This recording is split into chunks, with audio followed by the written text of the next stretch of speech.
ورجعت لكم حبايبي. ادي اخرة ايه الفطيره الحلوه المشلتته اللي احنا ايه دورنا ايه وعدناها من تاني وعملناها حلو. حطينا ايه؟ حطينا قشطه وحطينا موز وحطيناها في الفرن ورشيت عليها رشه سكر على فكره. وهي طالعه من الفرن رحت حاطه لها ايه صوص الشوكولاته. انا ايه سيحته على حمام ايه مائي. وحطيت معلقه قشطه فين في الشوكولاته بردك عشان تديها اللمعه الحلوه دي، او معلقه زيت يكون نوع نضيف. ماشي يا حبايبي. وبالمنظر ده وشكلها حلو جدا وطعمها حلو قوي قوي. بس انا وانا بحط لكم صوص الشوكولاته انا حطيته في كيس عادي وبقيت ايه اعمل كده اهو بالكيس. بص اهو. بس انا حبيت ايه جيت راح بتاع دوت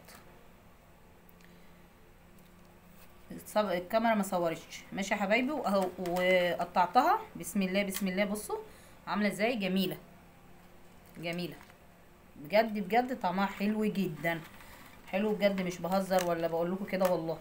وحاجه بدل ما هتتركن لا احنا عيدنا تدويرها. اوه شكلها حلو قوي. هاخدها بردك وهحطها.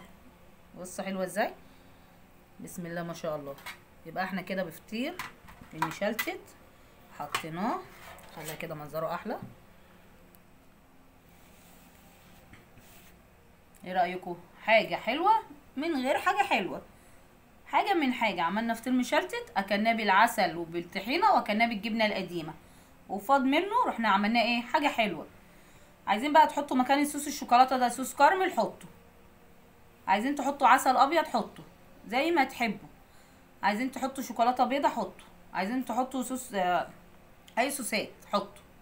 انا حطيت اللي موجود عندي صوص الشوكولاته وحطيت الموز. طعمه صدقوني جميل. انا اللي خلاني حطيت الموز بعد ما اتقطع على الوش في الفرن ليه مع الفطيره وهي بتسخن عشان تحس بالكرمره مع السكر.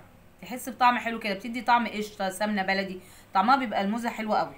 وحطيت عليه صوص الشوكولاته زي ما انتم شايفين. ان شاء الله يكون يا رب عجبتكم وتجربوها وتقولي رايكم ايه. واللي لو لسه ما اشتركش في القناه يخش يشترك ويفعل زر الجرس عشان يوصل له كل جديد مني. وان شاء الله تجربوها وتعجبكم قوي قوي وتعرفوا ان احنا عملنا حاجتين من حاجه واحده. فطير مشلتت كلناه بالعسل والطحينه والجبنه القديمه وقعدنا تدويره كلناه بالايه بالشوكولاته والموز. ولو عايزين تعملوه بصوص الكراميل يعملوه. عايزين تعملوه بصوص الشوكولاته زي ما انا عاملاه اعملوه. عايزين تحطوه عليه عسل ابيض حطوا. ان شاء الله يعجبكم والسلام عليكم ورحمه الله وبركاته.